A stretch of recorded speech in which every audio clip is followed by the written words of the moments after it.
Spotlight. 2015 Kunjiramayanam കഴിഞ്ഞ് ഈ project 2015 plan ചെയ്തിട്ടുണ്ടോ? കുഞ്ഞിരാമായണം കഴിഞ്ഞ് ഒരു മാസത്തിനുള്ളിൽ സ്ക്രിപ്റ്റിംഗ് തുടങ്ങിയായിരുന്നു ചെന്നൈയിൽ. Very fast registration.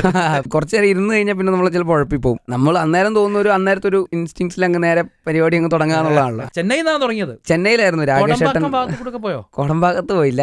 പച്ചവെള്ളം കുടിച്ചില്ല, പൈപ്പ് വെള്ളം കുടിച്ചില്ല. ഇല്ല, നമ്മൾ അടയാർ തിരുവാൻമിയൂർ ഭാഗത്തുള്ള കടൽക്കാറ്റ് കൊണ്ടിട്ടുള്ള ഒരു പരിപാടിയാണ്. അല്ല, പൊതുവെ നമ്മൾ ഈ യങ് ഫിലിം മേക്കേഴ്സിനെ കുറിച്ചൊക്കെ പറഞ്ഞ സമയത്ത് ഭയങ്കരമായിട്ട് കഷ്ടപ്പെടണം. വടക്കൻ സെൽഫിയിൽ തന്നെയാണ് ഉമേഷ്. ഞാൻ ഗൗതം സാറിനെ കാണാൻ തലശ്ശേരിന്ന് വരികയാണ്.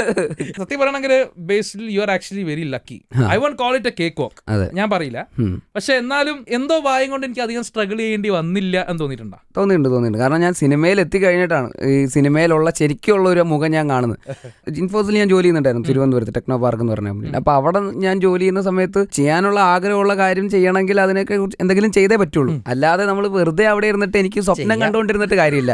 നാളെ ഈ പ്രോജക്റ്റ് കഴിയുമ്പോൾ അടുത്ത പ്രോജക്റ്റ് വരും, ഡെഡ് ലൈൻസ് വരും, അത് മീറ്റ് ചെയ്യണം. അങ്ങനെ മെല്ലെ മെല്ലെ പോയി അവസാനം കല്യാണം കഴിക്കും. കല്യാണം കഴിഞ്ഞ് കഴിഞ്ഞാൽ പിന്നെ തീർന്നല്ലോ. കല്യാണം കഴിഞ്ഞ് കഴിഞ്ഞാൽ ഒരു കല്ലെടുത്ത് കടലിലേക്ക് എറിയുന്ന മാതിരിയാണ്.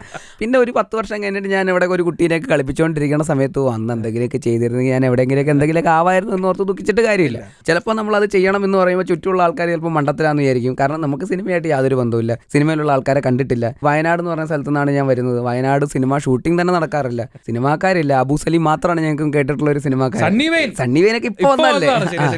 പിന്നെ പ്രത്യേകിച്ച് എൻ്റെ അച്ഛൻ ഒരു അച്ഛനായതുകൊണ്ട് അപ്പോൾ സിനിമ എന്ന് പറയുന്നത് വേറെന്തോ ലോകം. അയ്യോ, ഈ പറയുന്നത് പാടില്ല, നോ ഡോണ്ട് ഡു ദാറ്റ്. ആ ഒരു വേൾഡ് ആയിരുന്നു സിനിമ. അപ്പോൾ ഭയങ്കര ഓർത്തഡോക്സ് ഫാമിലിയാണ്, റിലീജിയസ് ഫാമിലിയാണ്. അപ്പൊ സിനിമ എന്ന് പറയുമ്പോൾ നമുക്ക് ഒരിക്കലും സ്വപ്നം കണ്ടിട്ട് പോലും ഇല്ലാത്തൊരു ഇല്ല.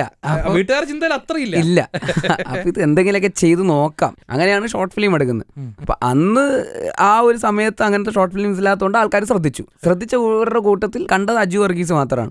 അന്ന് തട്ടത്തിമറത്ത് ഇറങ്ങി നിൽക്കുന്ന സമയമാണ്. അജുവേട്ടൻ കണ്ടിട്ട് റിപ്ലൈ ചെയ്ത് കൊള്ളാം എന്ന് പറഞ്ഞു, അടിപൊളിയായിട്ടുണ്ടെന്ന് പറഞ്ഞു. പുള്ളി അപ്പോൾ നമ്പർ ചോദിച്ചു, പുള്ളി വിളിച്ചു. എന്നിട്ട് പുള്ളി അത് ഫേസ്ബുക്കിൽ ഷെയർ ചെയ്ത കൂട്ടത്തിൽ വിനീതേട്ടൻ, നിവിൻ പോളി, ലാൽ ജോസ് സാർ ഇവരെയൊക്കെ ടാഗ് ചെയ്തിട്ട് പോസ്റ്റ് ചെയ്തു. ആ പോസ്റ്റ് കണ്ടിട്ട് വിനീതേട്ടൻ ഞാൻ അയച്ച മെസ്സേജിന് റിപ്ലൈ ചെയ്തു. ആ പോസ്റ്റിലൂടെയാണ് പുള്ളി ഷോർട്ട് ഫിലിം കാണുന്നത്. Hi Basil, I saw it. The way you have conceived it is nice. Really appreciate the effort. I am sure you must have noticed the areas where have to improve in terms of edit and performance. All the best for the next one. അതായിരുന്നു വിനീതേട്ടൻ അയച്ച message. ഇതൊക്കെ എവിടെ നൊപ്പിച്ച് setup ആണല്ലോ.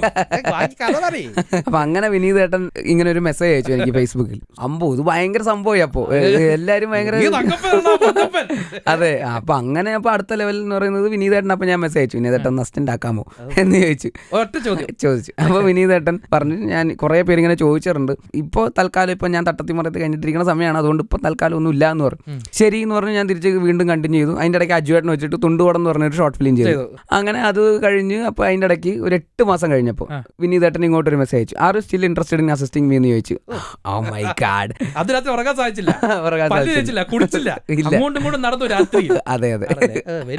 അപ്പൊ അങ്ങനെ okay എന്ന് പറഞ്ഞു വിനീതേട്ടനെ meet ചെയ്തു. പുള്ളിത്തിര എന്ന് പറഞ്ഞ സിനിമയിൽ അസിസ്റ്റന്റ് ഡയറക്ടറായിട്ട്. അങ്ങനെയാണ് ആദ്യമായിട്ട് സിനിമ എന്താണ്, സിനിമയുടെ ഷൂട്ടിംഗ് എന്താണ്, സിനിമയുടെ പ്രോസസ് എന്താണെന്നുള്ള കാര്യമൊക്കെ മനസ്സിലാവും. ലാലേട്ടൻ പണ്ട് അഭിനയം തുടങ്ങിയത് തിര നോട്ടത്തിലൂടെയായിരുന്നു. ബേസിലെ ഡയറക്ഷന്റെ ഫസ്റ്റ് ബാലപാഠങ്ങൾ പഠിച്ചു തുടങ്ങിയത് തിരയിലൂടെ. Spotlight.